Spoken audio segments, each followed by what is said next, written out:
Ya, comencemos con estas 6 imágenes, ¿no? A ver, en el trauma craneoencefálico, el estudio de elección siempre va a ser la tomografía computada. Eh, la importancia de la tomografía computada es que valora tanto la parte craneal, hueso, y también al encéfalo, ¿no? Entonces, no necesitamos hacer a un paciente tomografía más rayos X. No, porque la tomografía soluciona todo, ¿no? Ve tanto al hueso como al encéfalo. Ya, por un lado. Por otro lado, la sangre, como ya hemos visto, la sangre en la tomografía computada depende básicamente de la evolución del coágulo o hematoma para que, para que nos dé una densidad, ¿no? Ya sea puede ser blanca, como es el caso aquí, puede ser oscura, como es el caso de esta imagen acá, o puede ser una densidad muy parecida a la sustancia gris, como es esta lesión que está aquí. ¿Ya? Entonces, todo depende del tiempo de evolución del coágulo. Hay otros componentes también, pero que no tienen tanta importancia, ¿no? Estamos hablando de tomografía, ¿no es cierto? Entonces, ¿qué es lo que vamos a buscar en el trauma craneoencefálico? No hay muchos datos que ver, ¿no? O sea, vamos a buscar sangre, ¿verdad? Que puede estar en el parénquima propiamente, localizado en el parénquima cerebral, como es el caso de aquí, o puede estar localizado en los espacios extraaxiales que se llaman, ¿no? Extraaxiales, como es, por ejemplo, el de aquí, que está localizado en el espacio epidural, o como el de acá, que está localizado en el espacio subdural, y el de acá, por ejemplo, estas lesiones que están localizadas en el espacio subaranoideo. ¿Ya? Los ventrículos cerebrales también están considerados como espacio extraaxial. ¿Ya? El término intraaxial significa intraparenquimatoso. Por ejemplo, esta es una lesión intraaxial. Algunos libros lo mencionan de esa forma, ¿no? Y es necesario aclararlos. Ya, entonces aquí tenemos 6 cortes tomográficos en planos axiales, todos simples. Esa es otra, ¿no? En la tomografía computada, o sea, en el trauma craneoencefálico, realmente no amerita poner contraste intravenoso. No es necesario. Suficiente con la tomografía simple de cerebro, con reconstrucción ósea, y también se hace con en lo que se llama reconstrucciones 3D, ¿no? Hoy por hoy, por todos los tomógrafos modernos hacen reconstrucciones tridimensionales. Ya, entonces, identificar una lesión cuando, a ver, otra cosa más. Blanco será o hiperdenso cuando es agudo, cuando el trauma es reciente.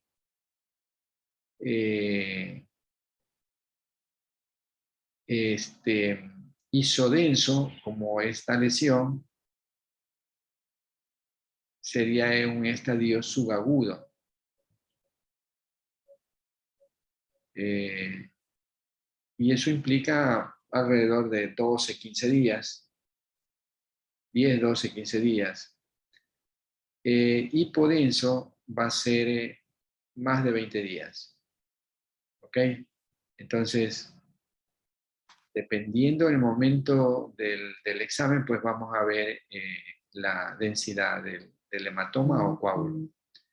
Ahora, generalmente todo cráneo, todo en un traumatismo craneoencefálico, el estudio es inmediato, ¿no? No vas a estar esperando 24 horas ni 48 horas para hacer una tomografía. O sea, apenas te llegue el paciente a tu emergencia, ese paciente va a tomografía computada.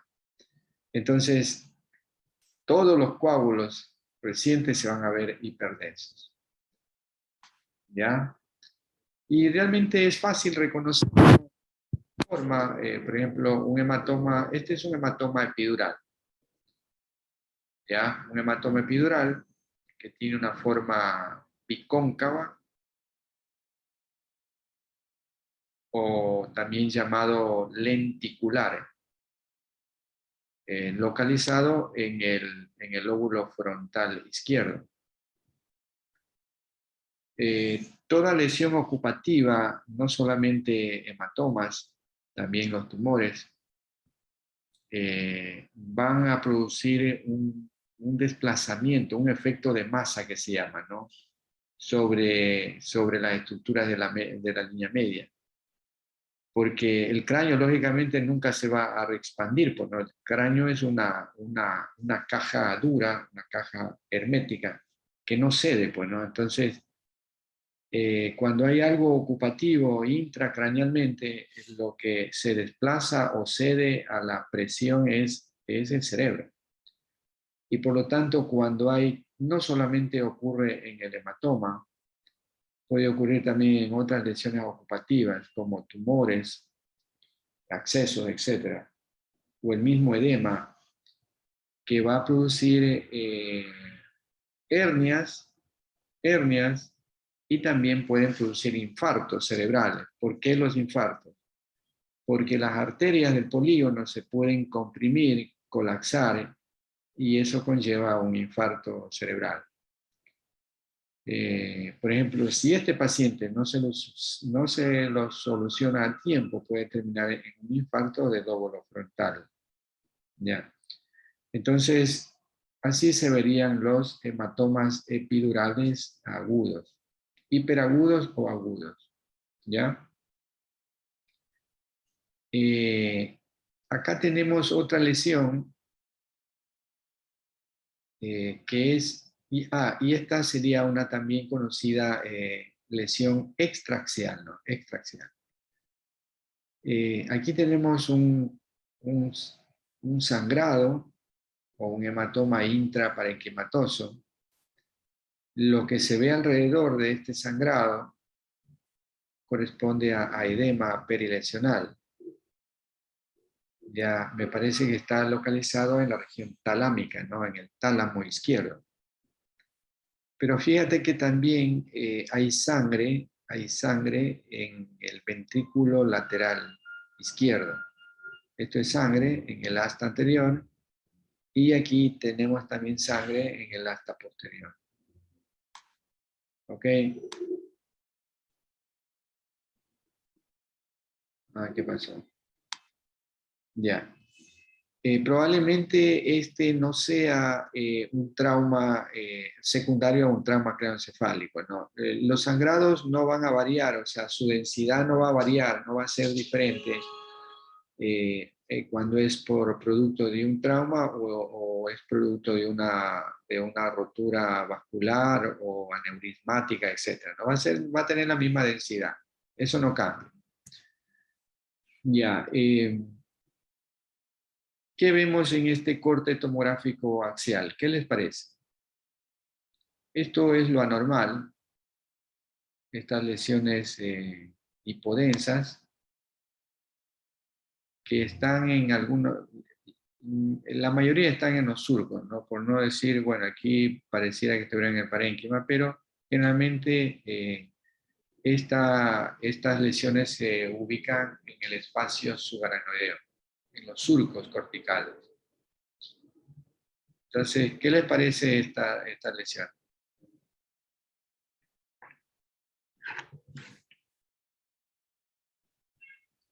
¿Ah?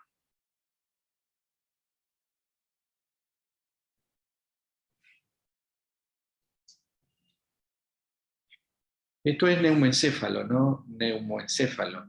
Neumoencéfalo. O sea, presencia de aire en el encéfalo o en el espacio subaracnoideo. Neumoencéfalo. Siempre el aire se va a comportar de esta forma. ¿Ya? ¿Y cuándo creen que ocurre un neumoencéfalo? Una fractura, pues, ¿Perdón?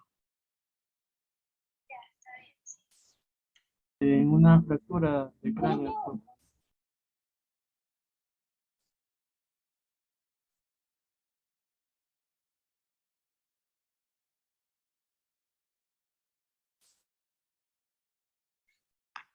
Ya, sí, no, correcto, no. Para que ocurra neumoencéfalo tiene que haber una fractura de un hueso que tenga aire, pues, ¿no? Y los únicos huesos en el cráneo o en la base del cráneo o en el macizo facial, ¿cuáles tienen aire? Así en El general. mastoideo y los senos paranasales. Claro, senos paranasales y el temporal, pues no, sí, ¿verdad? El temporal, mastoides, peñasco también. No hay más, ¿no? El esfenoides, con sus senos esfenoidales. No hay más, no hay más. Es raro un neumoencéfalo que venga del medio externo, ¿no? ¿Cuándo creen que puede ser que se produzca un neumoencéfalo por aire del ambiente? ¿Mm? Se da en casos de infecciones, doctor. ¿Perdón? Se da por casos de infecciones. Una infección. Una infección que te produzca neumoencéfalo. La verdad es que no he visto, ¿no? Pero puede ser, ¿no? Puede ser. Pero ya eso ya te fuiste por otro lado. Estamos hablando de trauma. O sea, por medio de microorganismos anaerobios, si no mal recuerdo. Sí, pero ya eso está en las infecciones, ¿no? Estamos hablando del trauma. Claro, claro. Ok. ¿Cuándo crees que puede ocurrir entrada de aire hacia el encéfalo? Porque eso sería, pues, ¿no? O sea, entrada de aire, el aire del ambiente hacia el cráneo. Yo una Ah, vez había leído sobre un caso que tenía que ver con una herida lumbar y eso había provocado un encéfalo. cuando le hicieron ¿qué? Una punción lumbar. No, era, a ver, me lo envió un maestro y era de un neumoencéfalo que le había pegado a le había dado a un paciente porque tenía una herida lumbar porque le habían dado con un arma blanca. No te escuché nada, no se entiende nada, ¿sabes? Ah, que le decía que el caso que a mí me pasaron fue de un paciente que tenía neumoencéfalo debido a una herida lumbar que le hicieron por arma blanca. Ah, ya, claro. Sí, claro, a eso yo me refería, ¿no? Pero no había pensado en que hiriendo la región lumbar, claro, que lesionaron el espacio subaracnoideo y se metió aire, ¿verdad? Bueno, es lógico, ¿no? Se fue el aire hacia arriba, por gravedad se fue hacia arriba. Pero sí, o sea, ahí puede ocurrir, es la única condición por la cual se puede entrar aire del medio ambiente hacia el encéfalo, o sea, no hay otra. O sea, por arma blanca o por arma de fuego. Ajá, sí, no hay otra, no hay otra. Correcto. En todo caso, independientemente de la causa, ya sea, en este caso es porque seguramente hay fracturas de los senos paranasales o de los peñascos que se mete aire al encéfalo, ¿no? Les decía que en todo caso, independientemente del origen del neumoencéfalo, siempre el aire se va a ver con esta densidad.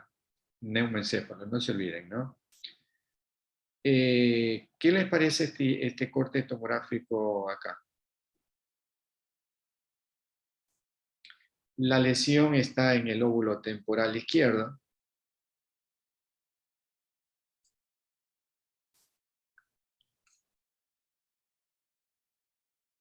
Esto es sangre, ¿no es cierto? Y esto es de edema. Hay una lesión intraparenquimatosa en el lóbulo temporal, sangrado, con edema perilesional.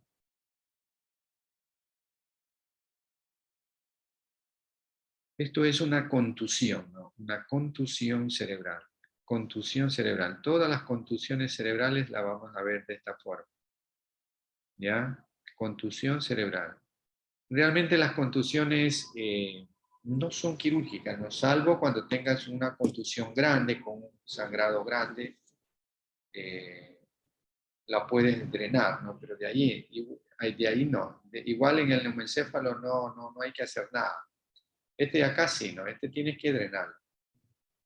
Este de acá, independientemente de las condiciones como esté el paciente, se puede esperar cómo evoluciona, ¿no? Porque tendrían que entrar acá dañando algo de parénquima, ¿no?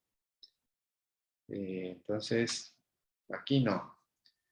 Este de acá, como ya dijimos, esto correspondería a una colección subdural, forma de semiluna, o de una hoz de cortar el trigo, ¿verdad? Que tiene una densidad similar, sobre todo con la sustancia gris, ¿ya? Entonces, es un gran hematoma subdural frontoparieto-occipital izquierdo, que está desplazando la línea media y colapsa al ventrículo homolateral.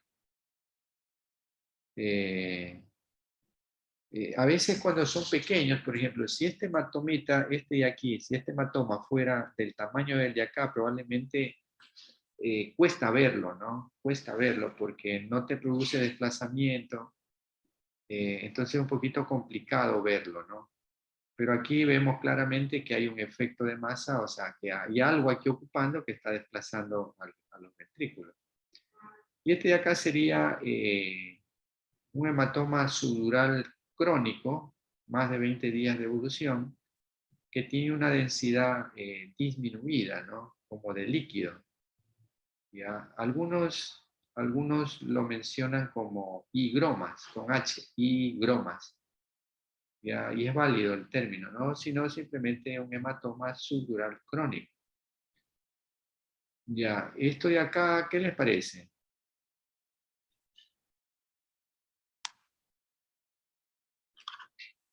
¿Mm?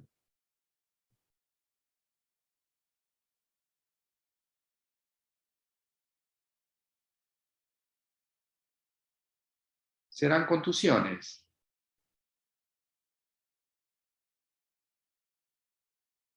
¿O no? Por infarto, por infarto, ¿Perdón? por infarto. Ajá, no, es un infarto, sí, correcto. ¿No?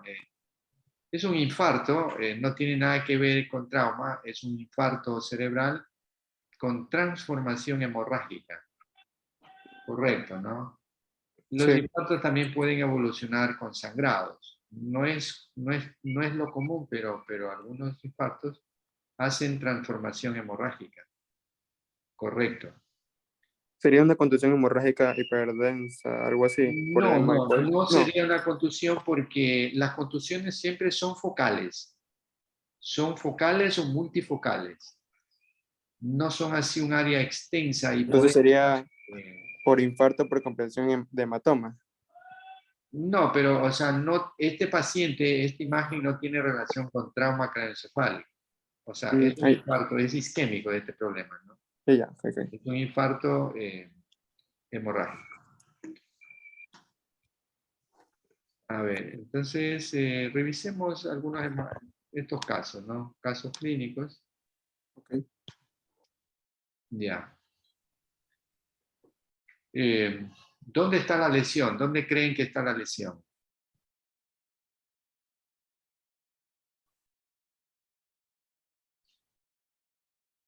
¿Ah? ¿En qué hemisferio cerebral está?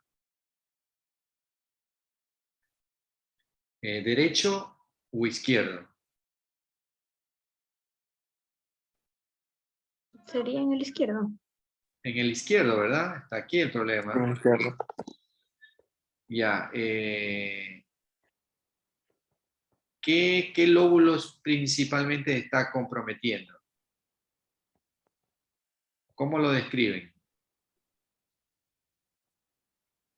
Yo diría que hay borramiento de los núcleos por compresión oscurecida del el lóbulo de la ínsula. No, me equivoco. A ver, primero que aquí hay una colección, ¿no? O una lesión isodensa, mira, todo lo que estoy señalando, Ok, que corresponde a un hematoma. Por la forma de semiluna es un hematoma subdural y porque es isodenso con relación al parénquima encefálico está en estadio subagudo. Y que este a su vez está desplazando a la línea media y también a los ventrículos. Y aquí hay una hernia, ¿no? Quizá eso es lo que quisiste decir, es una hernia subfalcina, ¿no? Aquí se desplaza la circunvolución del cíngulo y se hace esta hernia, ¿no? Las hernias es una cosa que puede complicar al paciente e incluso llevar a la muerte, ¿no? Aquí hay un hematoma, ¿verdad? Un hematoma subdural. Un hematoma subdural. Correcto, en estadio agudo. Siempre cuando uno ve una imagen así, desplazada a la línea media, también a los ventrículos, automáticamente tu cabeza debe pensar que hay algo ocupando acá, porque así nomás por las puras no se puede desplazar el encéfalo, pues, ¿no? O sea, ya siempre va a haber algo que lo desplaza, algo ocupa espacio ahí en ese hemisferio. Y esto es lo que está ocupando el espacio, ¿no? Correcto. Ya. Esta no, esta después podemos. Bien, ¿esta qué te parece? Este es un corte tomográfico a nivel de los ventrículos laterales. ¿Dónde está la lesión?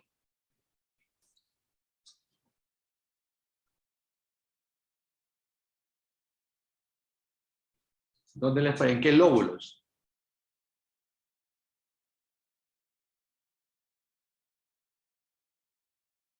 ¿Ah?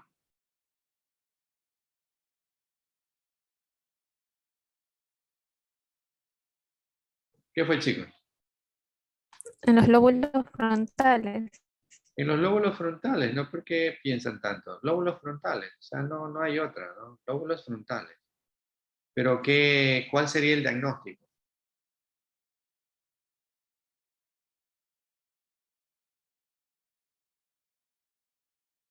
doctor, yo diría que sería por un infarto, sería por un aneurisma, o sea, probablemente. No. No, ¿Qué densidad tiene esto? Neumoencéfalo tal vez, doctor. Claro, correcto. ok, Esto. Neumoencéfalo. Claro, esto. Tiene densidad aire, ¿no? Es neumoencéfalo. Eh, toda imagen de aire en el encéfalo va a ser neumoencéfalo. Independientemente, ¿por qué dudaron tanto en decir neumoencéfalo? ¿Qué? Porque vimos la otra forma que era como en los surcos. Pero es aire, no es densidad aire, fíjate. Es muy hipodenso, muy oscuro. sí, doctor, esa es la duda, por eso, por la anterior imagen, es una correlación. Pero no, tú tienes que ver es la densidad, ¿no? Tienes que aprender a ver la densidad. Esto es densidad de aire, bien oscuro, oscuro. También es oscura la densidad del agua, pero es menos oscuro. Mira, los líquidos también son hipodensos. Esto de acá también es hipodenso, pero el aire es muy oscuro, ¿no? Buenas noches, Profe, buenas noches. ¿Qué fue, compa? ¿Cómo vamos? ¿Qué tal? Buenas noches con Bienvenido. todos, ¿Cómo le va? Todo bien, profe. Bueno, estamos ahí haciendo un repaso con los chicos, ¿no? Usted ha visto también hartísimo de esto. Y realmente es muy importante, ¿no? Reconocer un hematoma, un sangrado intraparenquimatoso, un neumoencéfalo, ¿no? Es muy importante, ¿no? Porque el residente tiene que manejarlo al neurocirujano, ¿no? Porque el neurocirujano te dice, bueno, no podemos esperar para el siguiente día. Y ahí viene el residente que tiene que estar seguro que ese hematoma puede costarle la vida al paciente, no, no puede durar ni siquiera 24 horas, tiene que ser inmediatamente drenado. Ya, aquí tenemos otro corte tomográfico axial que pasa a la altura de los ventrículos laterales. ¿Qué les llama la atención?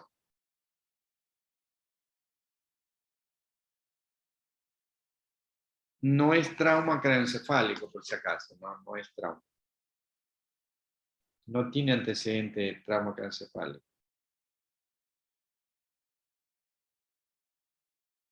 ¿Qué les parece?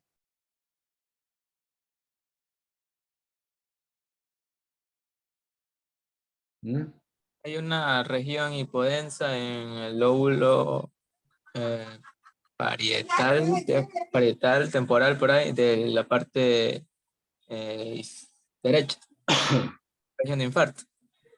Sí, hay una gran zona, ¿no? Hay una gran zona hipodensa en el hemisferio cerebral derecho, pongámoslo, ¿no? Sí. Que ha producido algunas cosas, ¿no? Eso es otro dato de que deben ser muy observadores, compararlo el un lado con el otro lado. Fíjate que acá no hay surcos, acá tenemos surcos. Esto es importante analizarlo, ¿no? Los ventrículos están un poquito asimétricos porque esto lo está comprimiendo, o sea, toda esta zona hipodensa que representa edema lo está comprimiendo al ventrículo lateral del mismo lado. Y como esa zona hipodensa, o sea, el edema está comprometiendo tanto a la sustancia blanca como a la sustancia gris, hace de que no se produzca un edema digitiforme. Ya, entonces corresponde definitivamente esto a un infarto. Sería un infarto agudo, doctor. Como correcto, ¿no? Como hay edema corresponde a un infarto agudo o subagudo, podría ser también. O Ya, herramienta de los surcos. bien. Ya, entonces un infarto, ¿no? Todos los infartos se ven así. ¿Qué te parece esta imagen? Un corte tomográfico axial.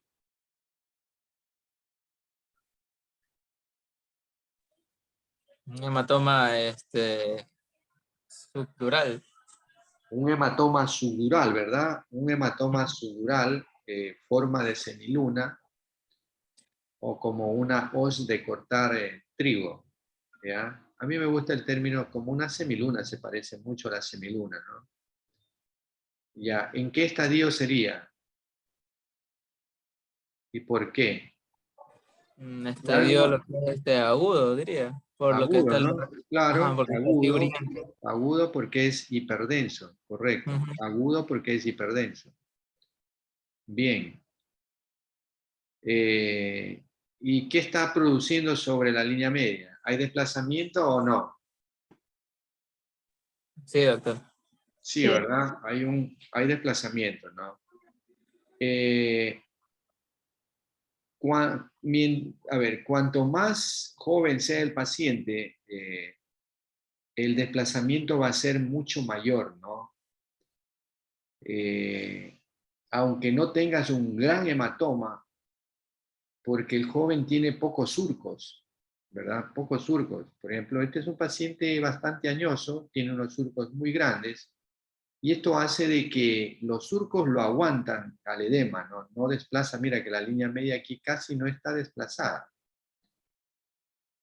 Ya, en cambio que este paciente, mira, teniendo un hematoma no tan grande, un hematoma mediano, subdural, agudo, ya está produciendo un gran efecto sobre la línea media. Eso depende, como les digo, mucho de la edad del paciente. Un paciente joven, yo siempre hago la relación. El cerebro de un paciente joven es como la uva y el cerebro del paciente añoso es como la pasa, ¿no? Se involucionan las circunvoluciones, pierden volumen y se ensanchan los surcos. Y eso es fisiológico, ¿no? No es que el paciente es patológico, no, es lo normal, es la evolución normal. Entonces, los hematomas en el añoso pueden demorar en dar síntomas a veces horas. Y por ahí hay unos hematomas, esos subdurales subagudos.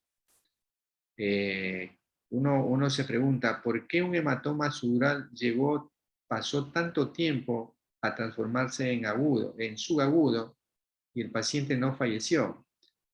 La respuesta es fácil, ¿no? Como lo que les acabé de decir, ¿no? Generalmente los hematomas subagudos, el tiempo es entre 12, 15 días, son añosos. Y la respuesta sería esa, ¿no? Porque los surcos le aguantan el edema. Bueno, en todo caso, esto sería un hematoma subdural agudo, en etapa aguda. Correcto. Si tiene que acotar algo, doctor Vaca, no hay ningún problema, no interrumpa nomás.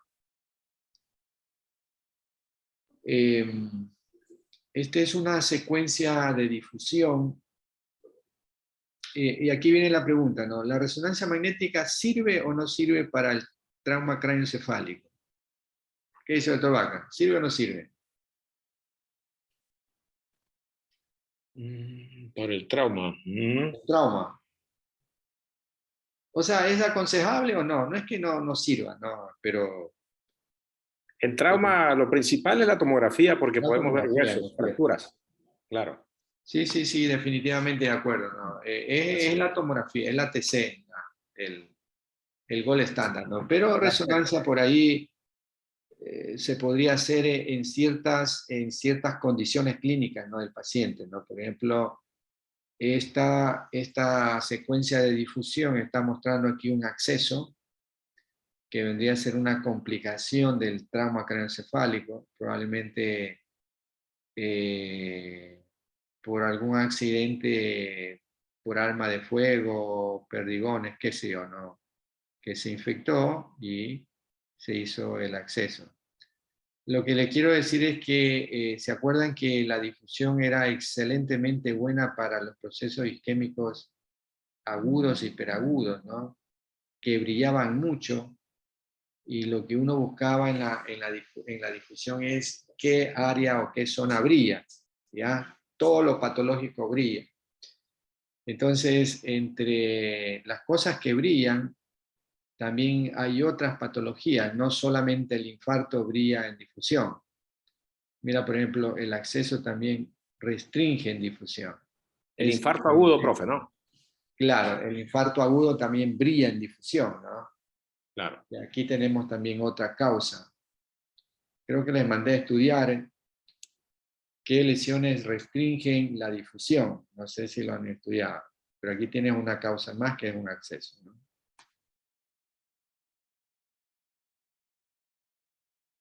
Esta no.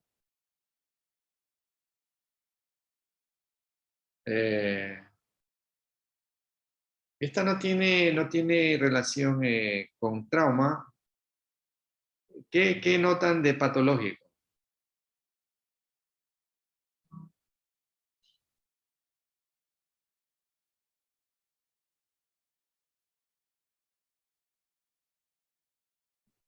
¿Ah? ¿Qué es lo patológico ahí? Lo metabólico. ¿Cómo? Una patología metabólica. No, todavía no me digas la patología. O sea, ¿qué te llama la atención ahí en esta secuencia? ¿Qué llama la atención? ¿Qué es lo La- patológico ahí? Edema. ¿Podría notar la puedo decir que densidad de hay las ganglios membranas que tiene? basales no isquémicos. A ver, lo que llama la atención aquí es estas hiperintensidades, ¿no? Aquí. ¿En qué regiones serían? Este es el tercer ventrículo. Estos serían los tálamos. Y estas lesiones, ¿a qué nivel le parece, doctor Vaca, aquí esto?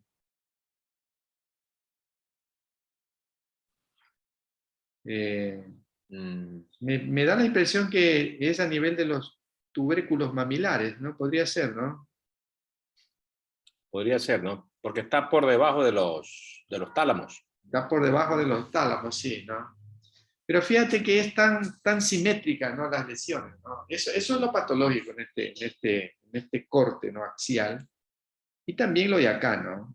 Que esto está adyacente a las astas anteriores de los ventrículos laterales.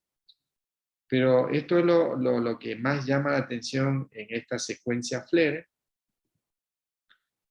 donde los líquidos se ven oscuros en FLAIR, líquidos fisiológicos. Y esto aparentemente corresponde a edema, ¿no? No parece sangrado, me parece edema. Edema a nivel de las tubérculos geniculados, ¿no? Me parece que este paciente tuvo una, ya recordé este paciente, ¿no? Este paciente tuvo una, es un policía que se quedó durmiendo, la típica de los patrulleros, ¿no? Los patrulleros a mediodía buscan la sombra y se meten en los parques, debajo de un árbol, y prenden y se quedan con el aire prendido y se quedan dormidos. 1 hora, 2 horas, 3 horas, 4 horas, ¿no? A este chico le pasó eso. Y eso es lo que hacen una intoxicación por el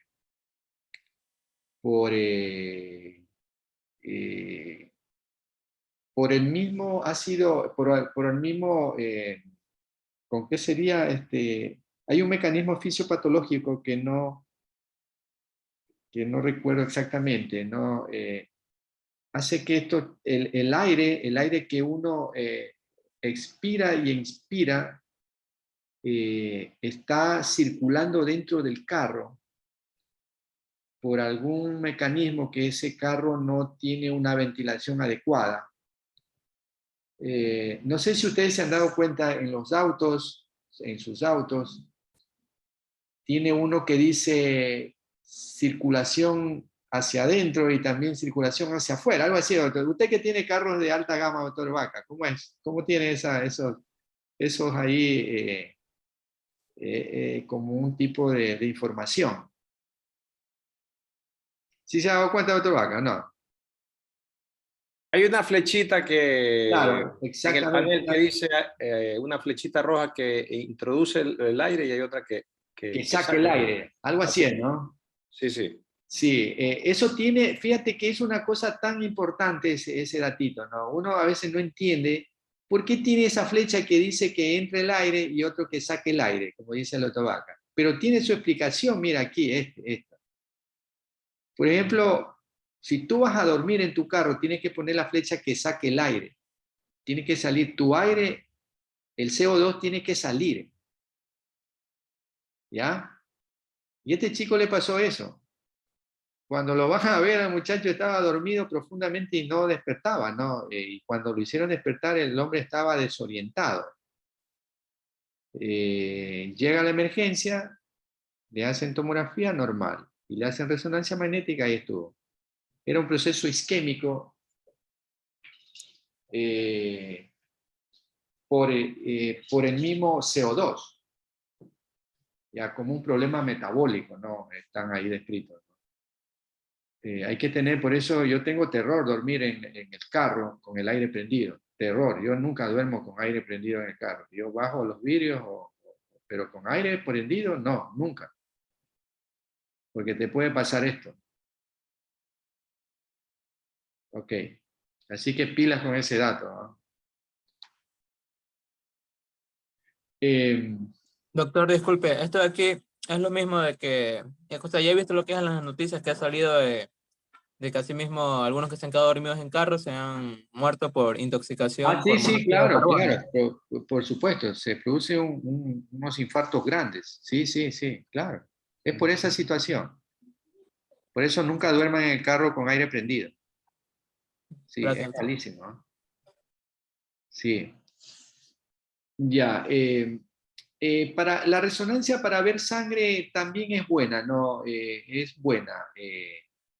Sino que hay que saberse, en la clase de ayer yo ya se dio esta clase ayer, perdón, y ahí se explicó muy bien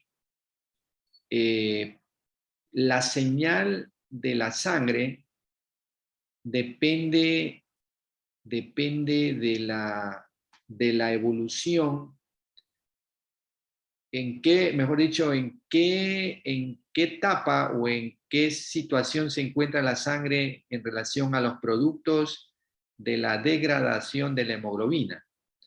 Acuérdense que la hemoglobina se degrada así de esta forma: oxihemoglobina, desoxihemoglobina, metahemoglobina, hay dos metahemoglobinas, y al último la hemosiderina. Cada una de estas te da una señal diferente en T1 y en T2. Y eso solamente tomando en cuenta T1 y T2. ¿Ya? Pero una clave que yo siempre aconsejo, y yo también sigo esa línea, de que cuando yo veo algo brillante en resonancia en T1, como es el caso de acá,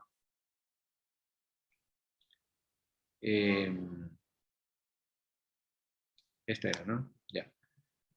Esta es una secuencia T1 simple. Aquí hay una lesión brillante, hiperintensa, más o menos a la altura de los ganglios, de los núcleos grises. Entonces yo pienso que lo más probable es que sea sangre. Sangre. En un estadio entre agudo o subagudo, por ahí. ¿Ya?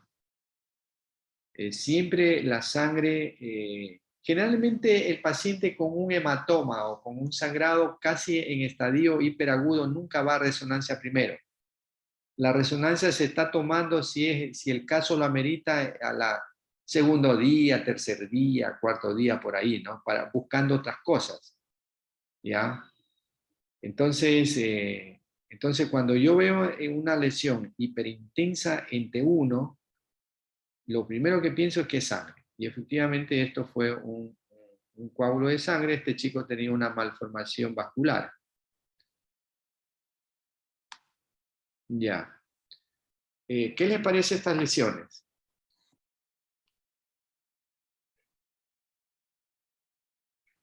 Este sí es un trauma craneoencefálico, paciente con trauma,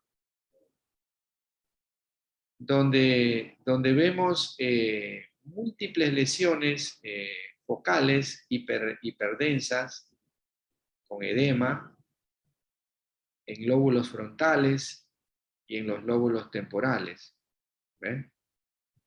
Que son los lugares donde más se producen este tipo de lesiones, que se llaman contusiones, ¿no? Contusiones, en este caso contusiones múltiples. Puedes tener una contusión o pocas contusiones, o múltiples, como es el caso de este paciente.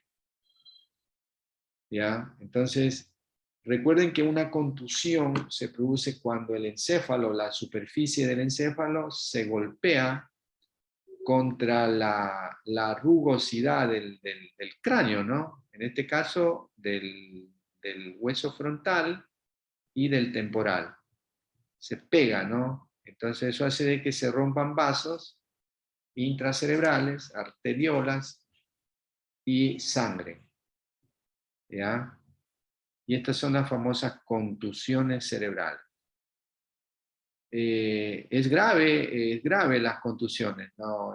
Aquí lamentablemente es mucho más grave que tener un hematoma sudural o un epidural, por cuanto que esto no puede drenar y esto produce mucho edema, ¿no? Mucho edema cerebral, el cual puede conllevar a la muerte del paciente. Ya, muchas veces terminan haciendo unas craneostomías grandes, sacando todo el hueso frontal para que el cerebro no se ahogue en su propia jaula, ¿no?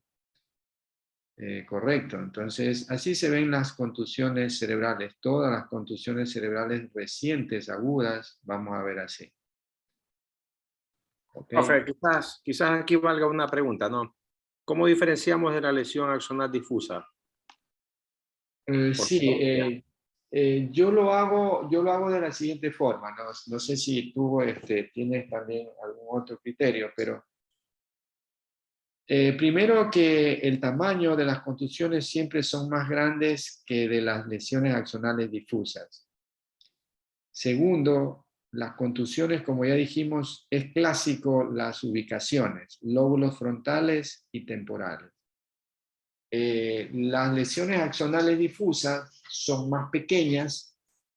Por ahí creo que el mismo Castillo, el neuroradiólogo Castillo, Mauricio Castillo, lo describe como sangrados petequiales, o sea, son lesiones pequeñas, muy pequeñas.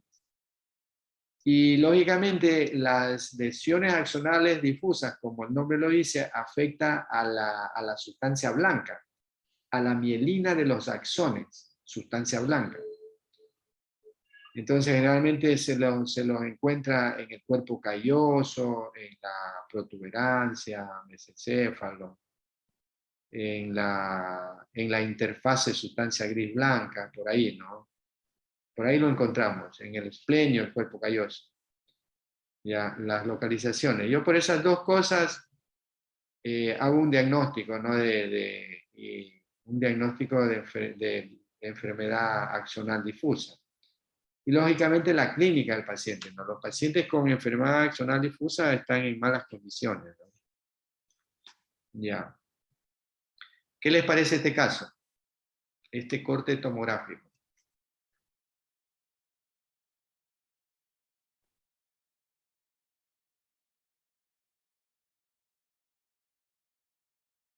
¿Mm? Un área de infarto en el hemisferio derecho. Izquierdo, Perdón, ¿no? Izquierdo, ¿no? Está bien. Una gran zona hipodensa que ha afectado a la sustancia gris y a la sustancia blanca, ¿no? Es un infarto, correcto, ¿no? Hay edema aquí, infarto agudo o subagudo, correctísimo, muy bien. Así se ven los infartos en la tomografía computada. ¿Y qué les parece esas dos imágenes? Del mismo paciente, ¿no? Este es un corte a nivel de la base del cráneo, donde vemos a los hemisferios cerebelosos, y este es un corte a nivel de los ventrículos o ganglios basales y tálamos. ¿Ya? ¿Qué le llama la atención?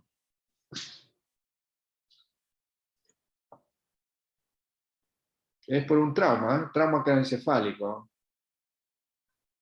Pero con mayor daño, recuerdo que un paciente jovencito, 15, 20 años por ahí, que su mayor trauma fue a nivel pulmonar, accidente de tránsito.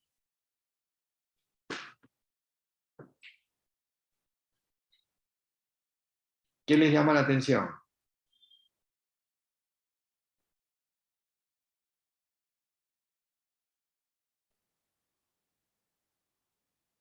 ¿Ah?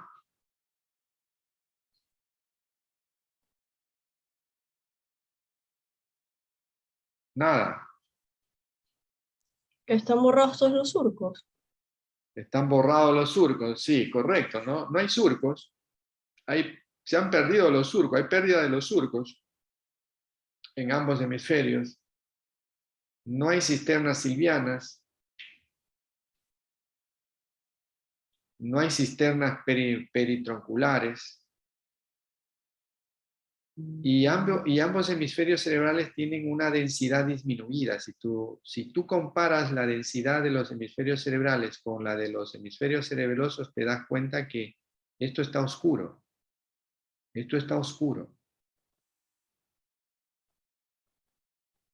Estamos. Incluso hay una diferencia entre los ganglios, los núcleos grises con acá. Mira. Acá está un poco más hipodenso, ¿no? ¿Cuál es el diagnóstico, doctor Vaca, de este paciente? Doctor, también se puede observar un poco sobre la densidad del tálamo, ¿verdad?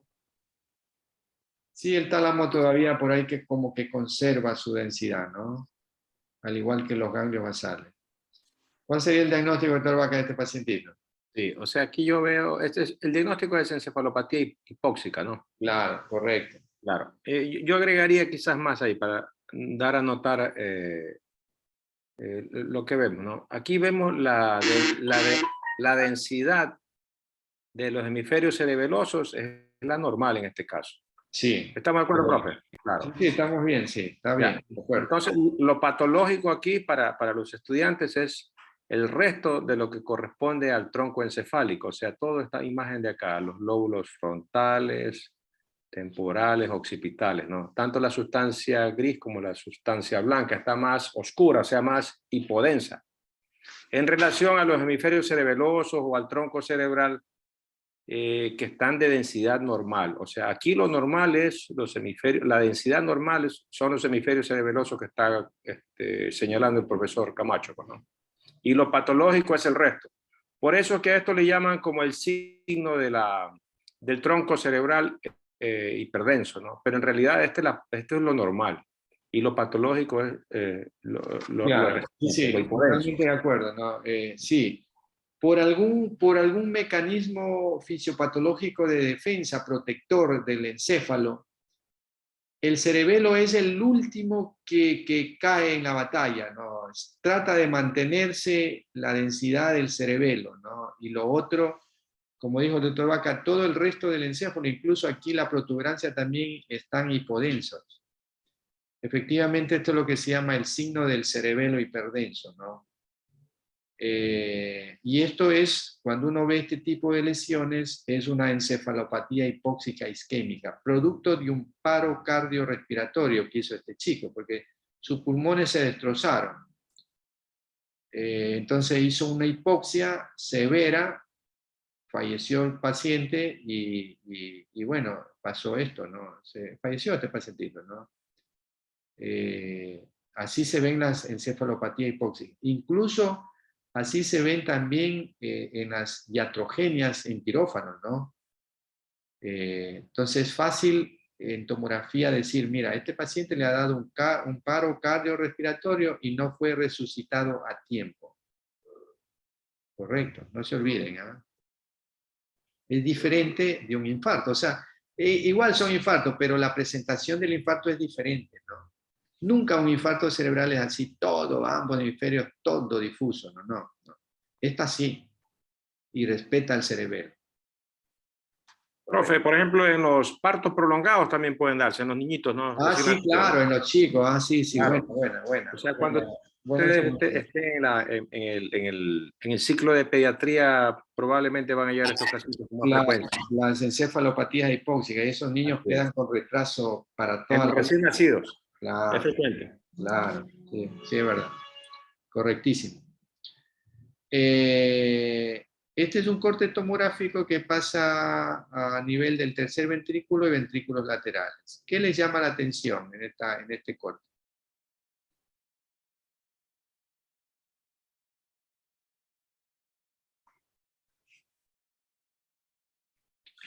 Llama la atención esto, ¿no? Este aumento de la densidad en la cisterna silviana, acá también, por acá también.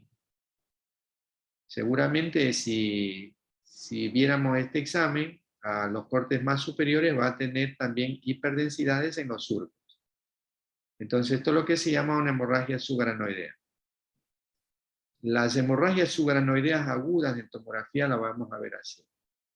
Generalmente bilaterales o con mayor concentración de sangre del lado del aneurisma, donde se rompió el aneurisma, ¿no? Ya, bueno, esta imagen ya lo vimos, una parecida la vimos. un sangrado intraparenquimatoso con edema perilesional agudo, hiperdenso. El resto del encéfalo está bien en este corte. Esta es la glándula pineal normal.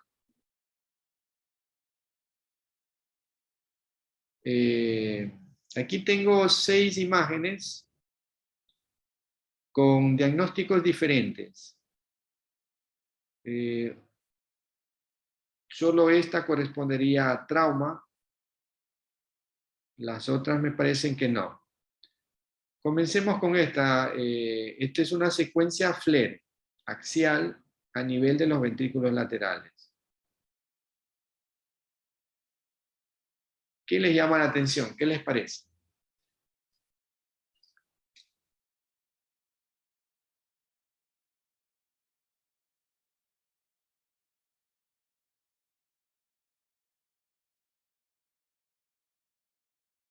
¿Ah? ¿No es que hay zonas hiperdensas entre los surcos? No, no te escuché, no te escuché.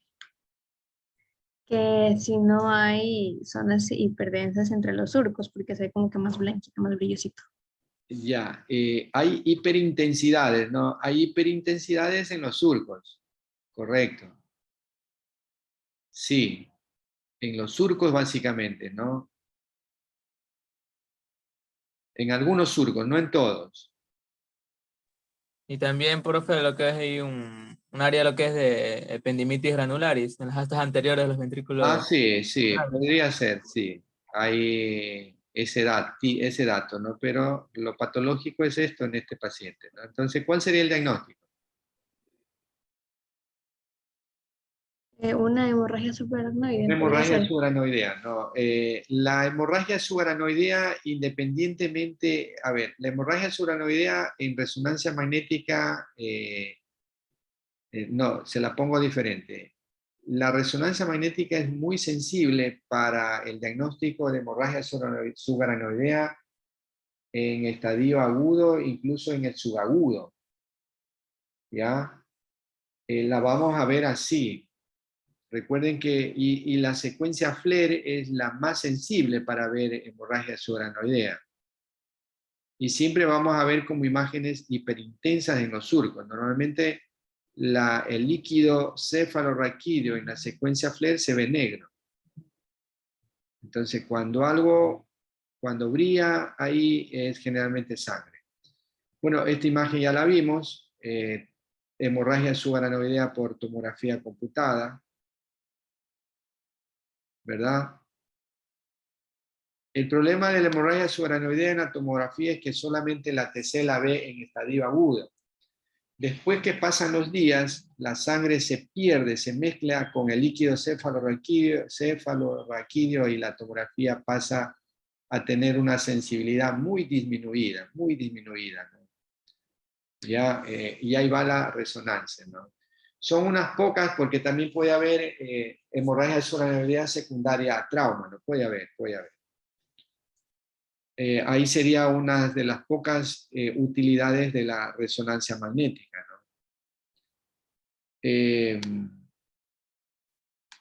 ¿Qué te parece este corte tomográfico axial a nivel de los ventrículos laterales?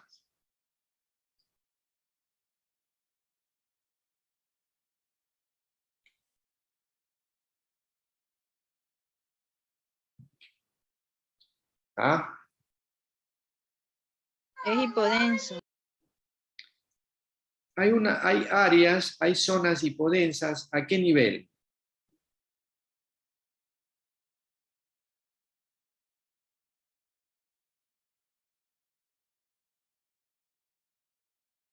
¿Mm? ¿A qué nivel están? ¿O qué elementos anatómicos están ahí afectados?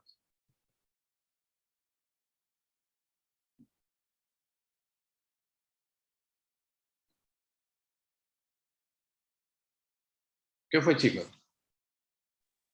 Los tálamos. Tálamos, no, tálamos y ganglios tubercular. basales, básicamente. Ujú. Tálamos y ganglios basales. No hay antecedente traumático en este paciente. Es un paciente joven, 25 años, debuta con trastornos del estado de su conciencia. Paciente joven, ya hacen la tomografía simple y te encuentras con estas imágenes. ¿En qué vas pensando? Áreas de edema, tal vez. Hay edema, sí, bien. O sea, hay edema. Pero ¿de qué probable origen sería? ¿De probable origen qué?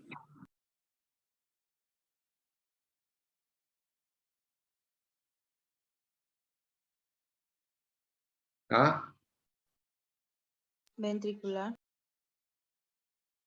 ¿Cómo?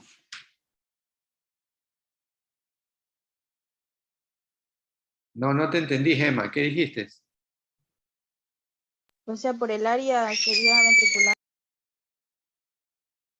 No te entendí. Hiciste una bulla ahí que no sé. Es un lío dar clase por esto, ¿no? ¿Qué opina, doctor Vaca? Sí, o sea, si yo veo edema a nivel de los núcleos basales, yo pensaría en una neuroinfección. En infeccioso, ¿no? Origen Así es. infeccioso, sí. Eso es lo que les quería dar el mensaje a los chicos, ¿no? Cuando uno ve este tipo de edema a nivel de ganglios basales, tálamos, paciente joven, no hay antecedentes de trauma, no hay antecedentes de alcoholismo, alguna vaina de esas, alguna causa. Generalmente tiene origen infeccioso, ¿no? Es más, este paciente tenía toxoplasmosis, ¿no? Tenía HIV positivo. Sí. ¿Qué te parece esta de acá? Este corte tomográfico a nivel de los ventrículos laterales, ¿qué les llama la atención?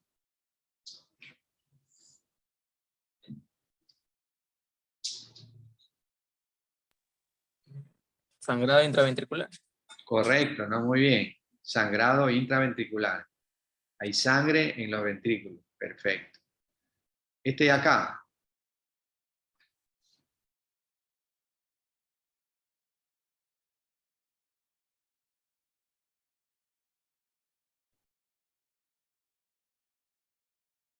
¿Mm? Podría ser hematoma subdural con desplazamiento de la línea media. Ya, sí, aquí hay un hematoma, ¿no? Cuando yo les pongo en el examen un hematoma, tú tienes que poner forma de luna, nombre y doctor. apellido. Este es un hematoma subdural en estadio subagudo, es isodenso. ¿Ya? Si es agudo, hematoma subdural, estadio agudo o agudo simplemente, o este subagudo. Sí, aquí hay un hematoma, ¿no? Aquí hay un hematoma isodenso, por lo tanto, tiene un estadio subagudo. ¿Y esta imagen qué te parece? Hemorragia subaracnoidea también. ¿Dónde? Mira cómo ves la hemorragia subaracnoidea. Tú la ves blanca, ¿ves? ¿Sí ves? Mira. ¿Dónde está aquí blanco? ¿Dónde viste blanco? No hay hiperdensidades en los surcos.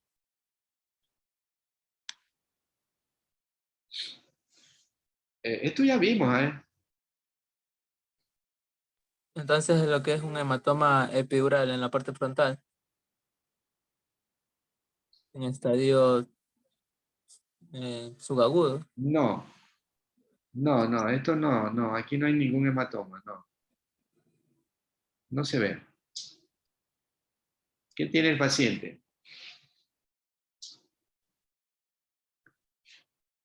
Tiene una hemiplejía derecha, ¿no? El paciente, ¿ah?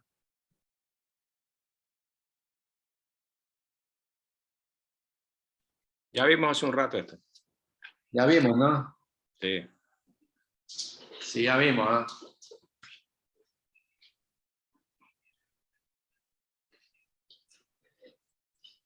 A ver, vamos, que ya tengo que yo regresarme al hospital. Me van a votar por causa de ustedes. No, doctor. No, en serio les digo. A ver, mira, es fácil, mira, aquí hay menos surcos, mira, si ves, tú comparas el hemisferio derecho con el hemisferio izquierdo, aquí hay menos surcos. Acostúmbrese a buscar esas cosas, ¿no? Buscar lo que en un lado hay y en el otro no hay.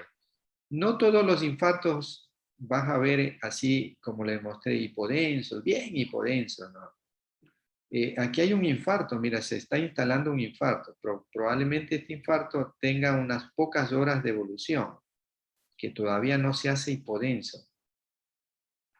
¿Ya? Pero fíjate que ya hay edema porque hay menos surcos. Hay menos surcos.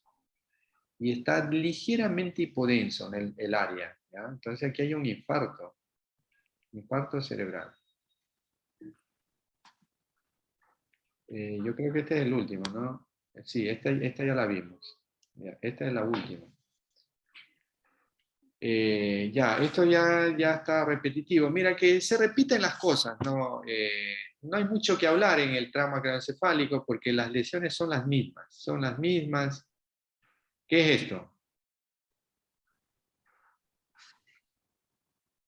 A ver, chicos. Un hematoma epidural. Hematoma epidural agudo. Ponle nombre y apellido. Si tú me pones así en el examen, vas a tener 0. 0. Tienes que poner nombre y apellido. O tienes la mitad de la nota. Hematoma epidural agudo, porque es blanco, ¿verdad? ¿El de acá qué es? Hematoma subdural hiperagudo. No digas hiperagudo, agudo, Agudo. agudo, ¿no? Mira que este hematoma está produciendo un gran Doctor, edema. Mira cómo o sea, desplazar ¿por qué la no puede línea ser media. subagudo? Un gran edema, ¿no? Hay un gran desplazamiento de la línea media y aquí hay una hernia subfalcina, mira esto. Esto es una hernia subfalcina. Muy complejo el caso de este paciente, ¿no? Aquí seguramente se está instalando un infarto, ¿no? Ya, un hematoma que no ha sido drenado a tiempo. Bueno, esta imagen de resonancia magnética, secuencia FLAIR, ya sabemos que esto es una hemorragia subaracnoidea, hiperintensidad en los surcos. Esta imagen creo que ya la vimos, es un hematoma subdural subagudo. ¿Y este de acá qué sería? ¿En qué estadio estaría?